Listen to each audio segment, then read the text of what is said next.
Hello, happy Monday. It's time for a new week and episode 10. So, of course, as always, hashtag episode 10 will get you entered to win the pages from today. However, sadly, my printer has betrayed me. It just was not connecting to the internet. So, we're on my tablet reading, but I will print it later.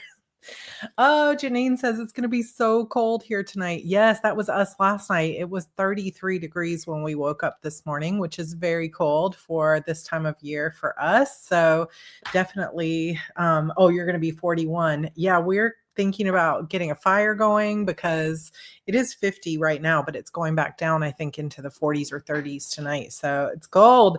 Angela had snow flurries. Lots of people are getting snow. It's going to be 20. So, yeah, wind chills into the low 20s, unheard of for here. Oh my goodness, it's going to be a cold one. Yeah, Mercury retrograde. We have no idea. We should get started on the reading. Thank you, Karina. Says, I love this color on you. This is one of my colors from getting my colors done. I'm glad you like it.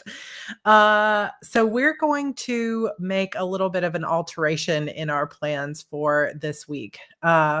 As I was editing today's episode this morning, George and I were mapping out the last 3 episodes on the whiteboard, and he very wisely just said, you need a 13th episode. And it is true. So my 2 choices were either to just make these last 3 episodes really long, and then that means the pressure of having to finish it all this week since I am rewriting this part from scratch, or to elongate it and extend it to next week with an extra episode. So that is what we're going to do. So here's the new plan. Welcome to the experimental storytelling of reading books as you write them. So today, episode 10, Wednesday, episode 11, Friday, coffee chat with a BCS breakdown as well. Coffee chat. We can talk about whatever. If you want to ask some questions ahead of time, it can be literally about anything. Word of the year, plans for 2026, anything you want, story questions, anything. Friday coffee chat will be a Q&A. And then next week, we will do episode 12 on Monday and the finale, episode 13, on Wednesday. And then next Friday, if all goes well, we will have a release party for the book. So that will give me a little bit of extra time to make sure it's as intense and exciting as it can be, and it'll be super good. Does somebody say you don't like the number 13? It's spooky number. It's an unlucky number. Perfect for this story. I know, like, what will be going wrong for them? Everything, literally. Yeah, it's as I started to think about it, more episodes, how will I ever live?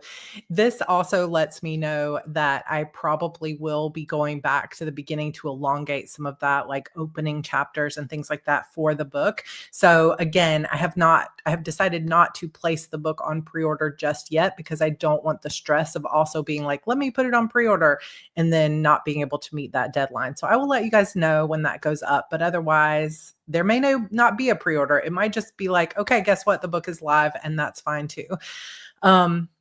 In my experience, 13 is actually a lucky number. I love it. I love it.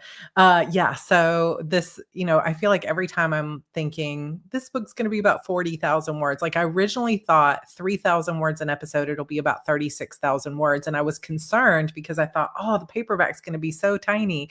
Do we want a tiny book? I don't know. Now it's going to be well over 50,000 words. So we got a normal sized book here. So it's all good. But I am having so much fun with it. And this episode is going to be, ooh, what happened? Y'all, Mercury retrograde. Seriously. Like it just literally, I don't even know what just happened. Let's find it. Let's find it again. Evie was playing some kind of game on here. We're going to close everything except for my reading because I want to make sure this episode is here. This is not a super intense episode in terms of pacing, but it does have some good information in it. And we are starting with Slate's point of view today. So I'm excited for this. So here we go. Let's go. Episode 10, Nothing and No One. Slate. The barracks felt wrong with one bed empty and 3 days gone without word of her. During the day, I kept the team in drills until their arms shook and their tempers burned. At night, I pushed myself harder than I ever had, trying to get her out of my mind. Instead of sleeping, I counted the hours and listened for footsteps that never came. It was uncomfortable to care, but no matter how hard I tried, thoughts of her were never far beneath the surface for me. It took everything I had not to storm up to the castle and demand her release, but that would put all my plans in jeopardy. Plans I'd worked so hard and sacrificed too much for to endanger now. The last I'd heard, she was alive at least, which was more than I'd expected after her defiance in the arena. What in the world was she thinking? Why would she risk her life like that? Did she truly not understand how powerful the regent was? No matter how long I searched my mind for an answer that made sense, I couldn't find one, which was exactly why I should have wanted her dead. A volatile condemned is a liability to the entire team, and if she lived, she'd keep putting us all in danger. Besides, negative attention on me could put the entire network at risk. I should have been glad the regent was dealing with her, but the ugly ache in my chest said otherwise, and I hated it. Over the years, I'd learned the kind of discipline most men only dreamed of. I ruled myself and never let a single emotion distract me from my duty. I did what needed to be done without a second thought, always. But the past 3 days had been torture. I'd come to the training grounds early to get a full workout in before the others arrived, but after less than half an hour, Orion joined me, silent as shadow. "Any word?" he asked finally. "Nothing." He nodded as if he hoped for mercy, but never expected it to appear. Another day of training went by, and even though the team worked hard, they were tense and quiet most of the time, no one wanting to put words to the questions we were all asking. Even Brim was tense, despite having gotten what he wanted with Bex gone. By the end of the day, I left the team to run drills as I made my way toward the castle, knowing I was putting everything in danger and not giving a damn.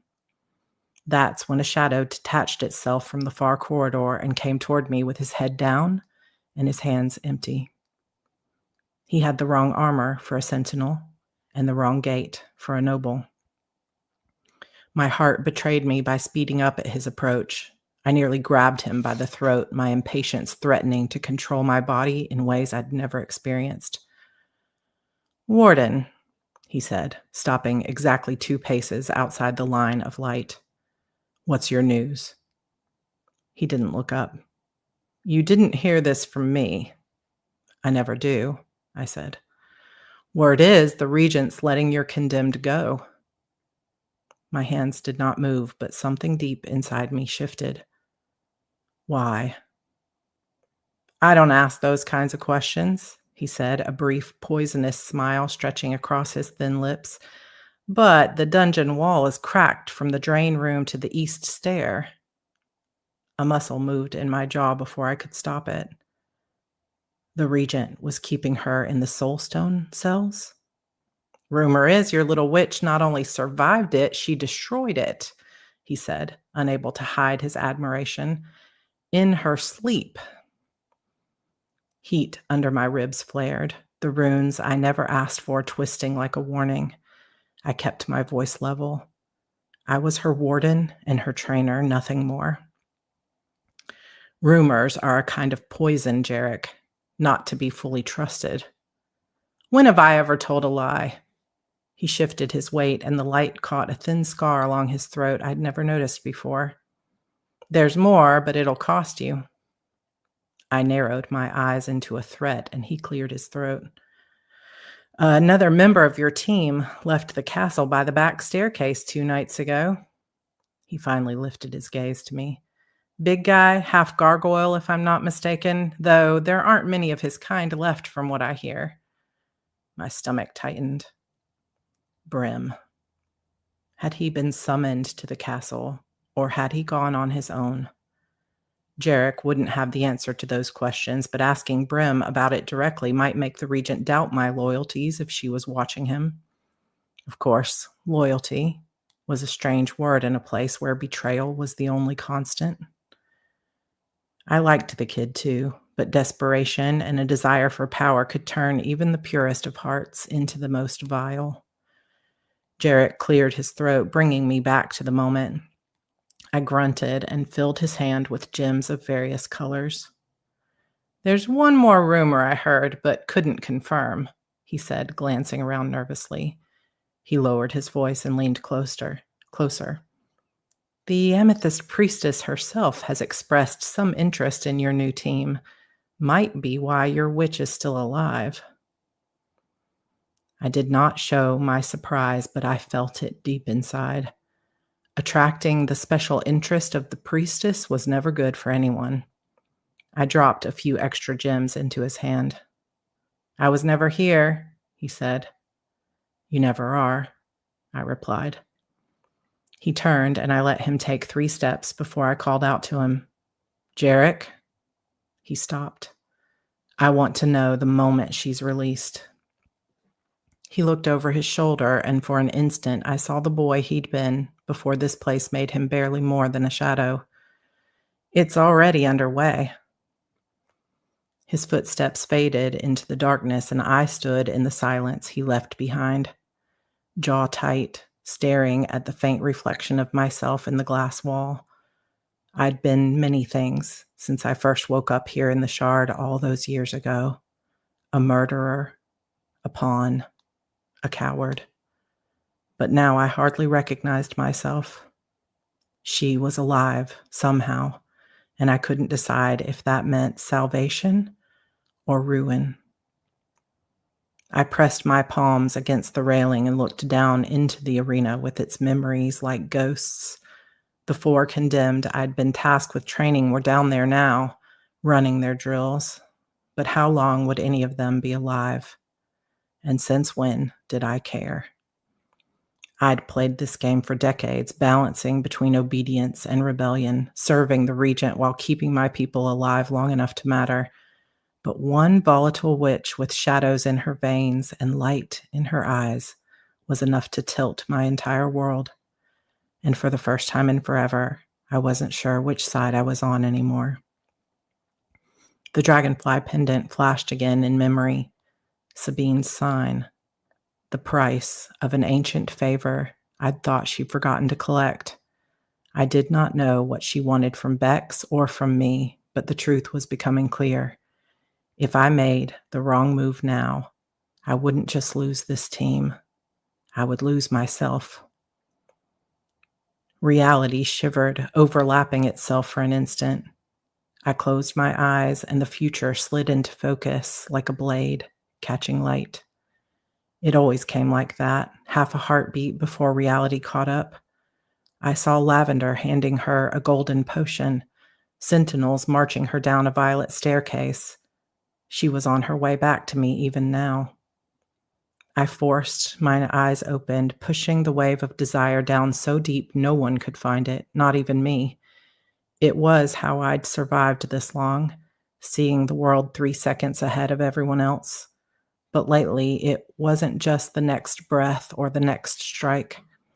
Since the night she touched me, my visions were clearer, farther ahead in time, and she was in all of them. I dragged a breath through my teeth and forced the visions back into the darkness. This gift, if that's what it was, had kept me alive, but I'd always sensed that it would destroy me if I let it take root. I could not afford to start believing the future could be anything but pain. Not now. Not when pain was all I deserved.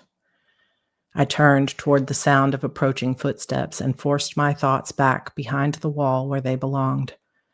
Whatever came next, I'd face it in the way I always had, as if I cared for nothing and no one. Bex. I came back to myself in pieces. The metallic taste in my mouth, the sound of voices, pain that showed no forgiveness. Underneath it all was a low pulse, steady as a heartbeat, magic that refused to abandon me. If he was still there, even though I'd dreamed of it being pulled from my body into the night. I tried to move, but the world tilted and sleep dragged me back to its depths. Once, something cold pressed against my wrist. Restraint or mercy, I couldn't tell. Memory came in fragments, the roar of the shadow beast, hands closing around my throat, unrelenting shadows all around me. I woke with a gasp, forcing the blur into shapes. Where was I? The ceiling above me wasn't stone but polished crystal, veins of violet and gold threading faintly through it. The air didn't smell of rot, it smelled clean, like a home, a bed. I was in a bed. I sat up too quickly, my head pounding. Every muscle screamed in protest, but I was alive, and I was not in a dungeon. For a split second, I prayed this whole thing had been a dream, that I was home again and not trapped inside a prison of a world. But home wasn't real either, was it? It never had been, not for me. Besides, the thought of leaving this world without my new friends or the answers I was seeking made me feel helpless and lost. So, I guess despite this world being a real horror show full of danger at every turn, I wanted to be here. I wanted to stand and fight against this place, against the Order of Shadows. But why hadn't the Regent killed me? She'd obviously wanted to there in the arena. I had no idea or doubt that was why she'd set up an entire exhibition in the first place. It was an excuse to put me in the kind of danger that couldn't be directly tied back to her. She wanted it to look like I'd lost control and been killed by her beast. But why go to all that trouble if she was the leader of this shard? Why not just kill me and be done with it? The door slid open before I could gather enough strength to stand, and I braced for the Regent's fury or a sentinel's shackles. Instead, Lavender stepped through, a long braid falling over one shoulder. A tray hovered beside her, balanced by some invisible tether. I breathed a sigh of relief. "You shouldn't be awake yet," she said, floating the tray down to my bedside table. "But then again, you never do what you're told, do you?"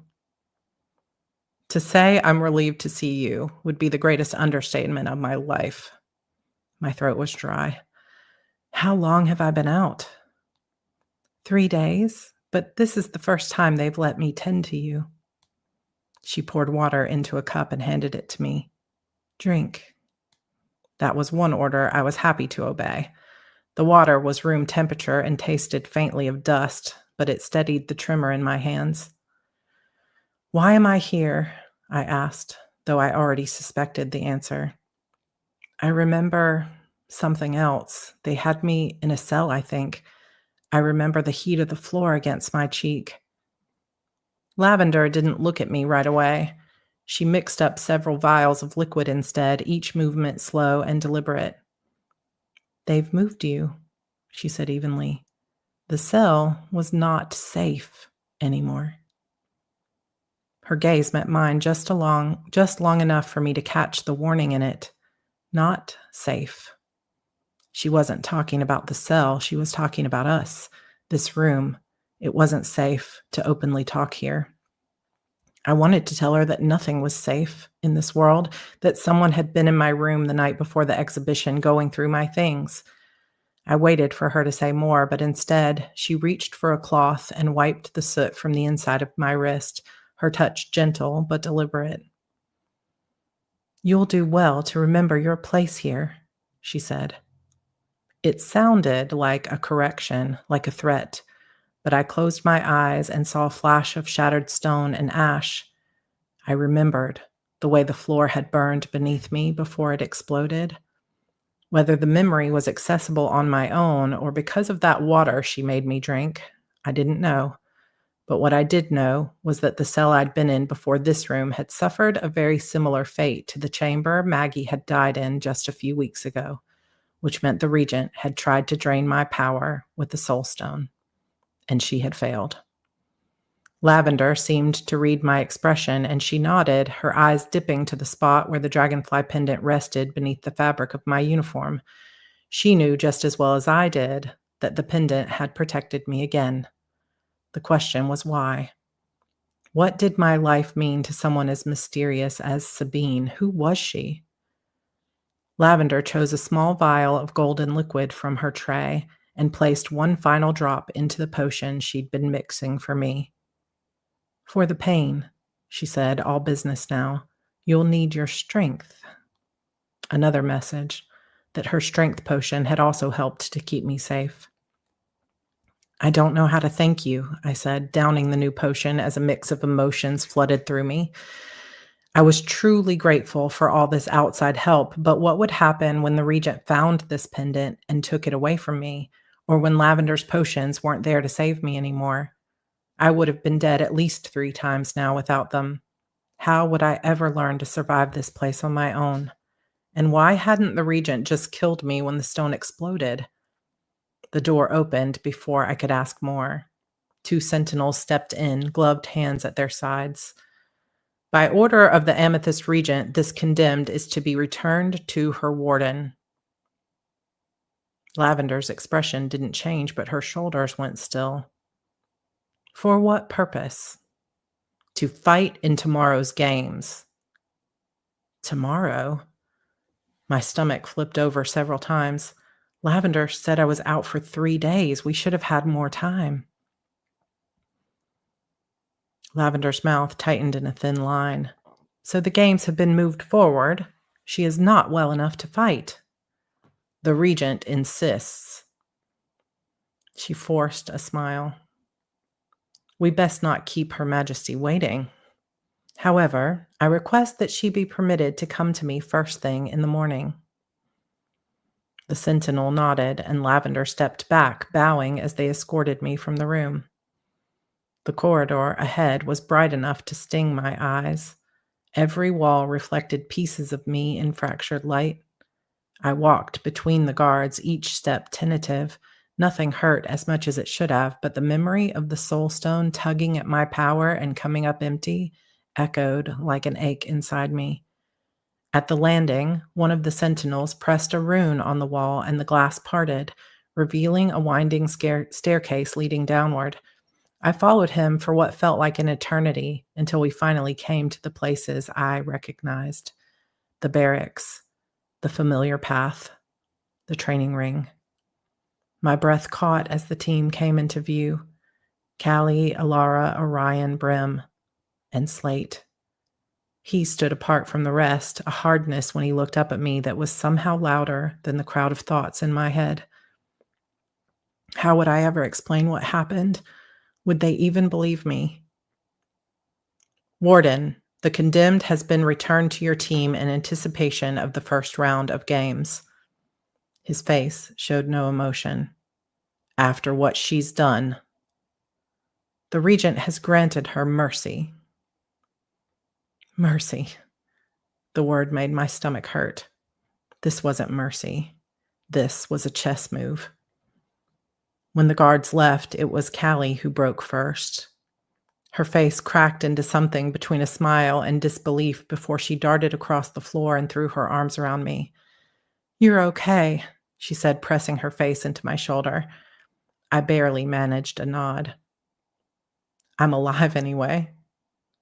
Ilara leaned against a column nearby, arms folded.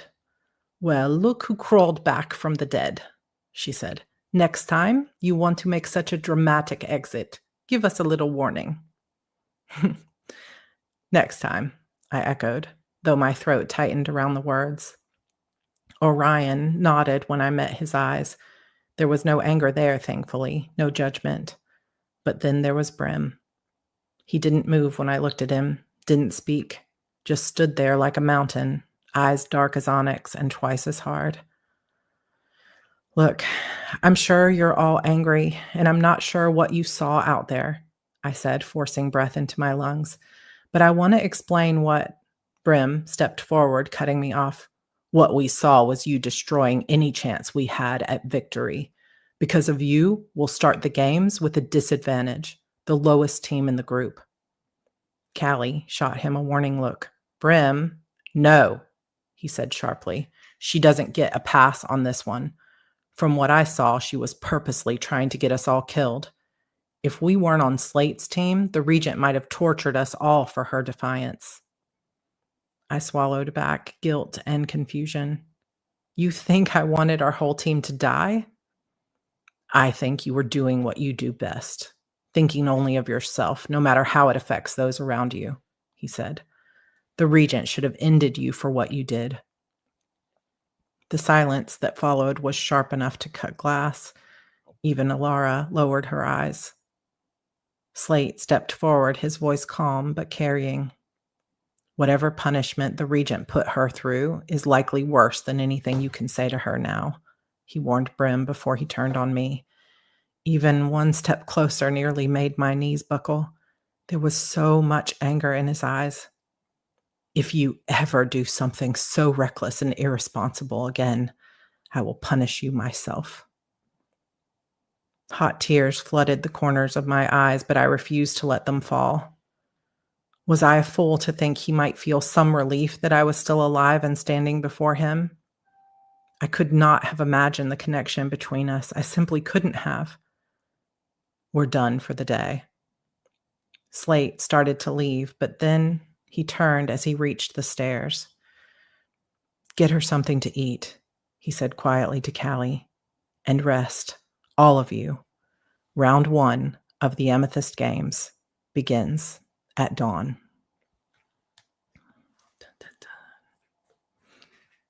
Okay. So many questions. I promise that they will all be answered. I feel like it is so fun, I guess, on my part to be introducing the questions as they come up. But I also know that since you're reading it as individual episodes, I know that there is some tension there of like, wait, that's another question. Did I understand that right? Is this happening?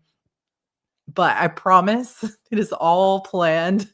All these threads, you will get answers. And of course, the way that series work is that you're going to get some answers in this book. And there are some things that will be threads carried into the second book. So, so I did originally, if you watch today's vlog, I think that I put up, I'm like, oh my gosh, so many different things going on at once. Today's vlog, I actually wrote 3,900 words yesterday. This episode is not 3,900 words because what I ended up doing was pulling an entire scene out and moving it to the next episode. So if you joined us late, we will not finish the book this week. We have episode 10 today. Episode 11 will be Wednesday. Friday, we will do just a regular coffee chat Q&A with the BCS breakdown afterward. And then next week, Monday, we will have episode 12. And Wednesday, we will have a bonus episode, which will be the climax and finale, episode 13. And then hopefully next Friday, the 21st, we will have a release party for this book. So it is, it is interesting how this is all coming. Will Callie learn about the Regent holding Bex by the throat to keep her from fighting? You will have to stay tuned, but you will find out the answer to that question on Wednesday. So this was, it's like pacing wise, we've got so much intense things coming because there's not just one round. We're going to make it all the way through the Amethyst Games and get a conclusion to what is happening in the Amethyst Games and how that will work out in this book, this first book.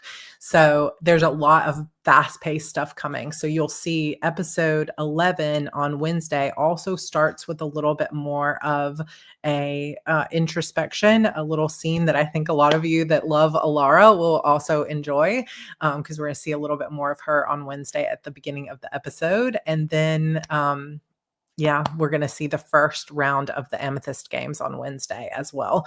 So what will happen? Will Brim betray her? Will Slate finally start to feel something that he allows himself to feel?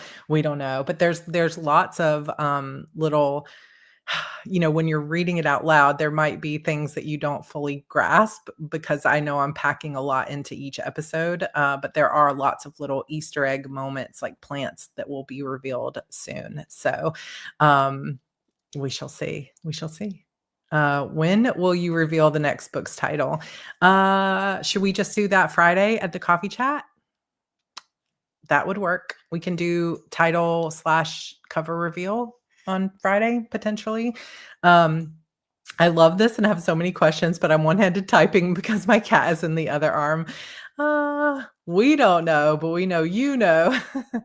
Yes, we do. I do. I do know. Um, so it's fun. At the end of yeah, it could be the end of episode 13, but it also maybe what we do is we reveal the title on Friday, and then at the end of episode 13, we reveal the cover for book 2. We could do that. So I love the Ragtag Found family of misfits stories. Everybody has a fave character because they're so different yet complement each other.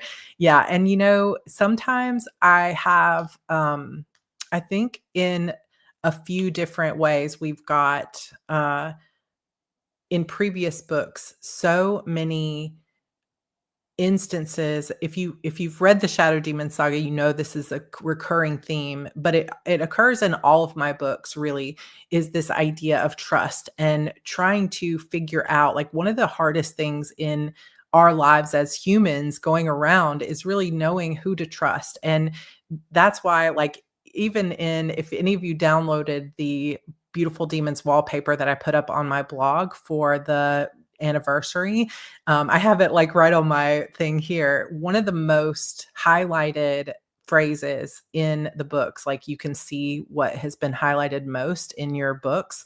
One of the most highlighted phrases in all of my books is from book 1, where Harper says, "In my experience, sharing too much about your dreams and goals with someone was pretty much just giving them fuel to hurt you later." And I explore that in so many ways in my various books. But also in a lot of ways, I feel like I have shied away from too much conflict between some of the characters that I come in direct contact until they, like, betray you, and oh no, like with what we see at Maggie at the beginning. And so I'm pushing myself a little bit, both in Vanessa Shaw as well as this one. But also just like, let me see how I can push the boundaries and limits of trust and really understanding and showing the different facets, because it is so rare in our lives that the people we know are exactly perfect and always supportive and all of this stuff. Like, everyone has shades of trust and betrayal and things that, like, trauma that they've been through and things that we might not understand until we really communicate with them. And so you'll see that theme play throughout this entire series. And yes, this is a little gargoyle. I mean, isn't this so cute? He's so cute. He's been on my shelf for a long time, and I just love him. And so when I started thinking about what would be interesting to bring into this series that I haven't brought in before, Natalie thinks it looks like Toothless, but I thought, oh, we've never done like a gargoyle type character before, and I really like this idea of someone who has like a stone skin ability. And some of this stuff is coming too from my years and years of playing EverQuest 2. So this is really one of the first times, like, we see in the Shadow Demon saga, and we definitely see it in Eternal Sorrows, people working together as a team, like how their magic begins to work together, and what their unique abilities will do. But that is one of the things I was most excited about. And we've only seen it in a very limited scope, but it will, we've got 5 books to expand on this, but this idea of a team. So when you play games like, raise your hand if you've played like MMORPGs or games where you have to be in a team with other players like that. So that's how George and I met. Is we met crafting, but then I was on a PvP server. I played a ranger, which is basically a DPS or a damage per second type character. But in order to kill a lot of the mobs in EverQuest 2, like the raids and other things, you have to have a balanced group. George raises his hand. Thanks, babe. you have to have a balanced group. So you need a tank, which is somebody that can handle lots of damage, has a lot of hit points, and is really strong. You usually need someone who can heal when you take damage. You need someone who can shield so that your heroes don't take the full brunt of damage. And you need someone who can do lots of damage, per second, like someone who can just. I love playing DPS characters. So my favorite characters were like brigands, assassins, things like that.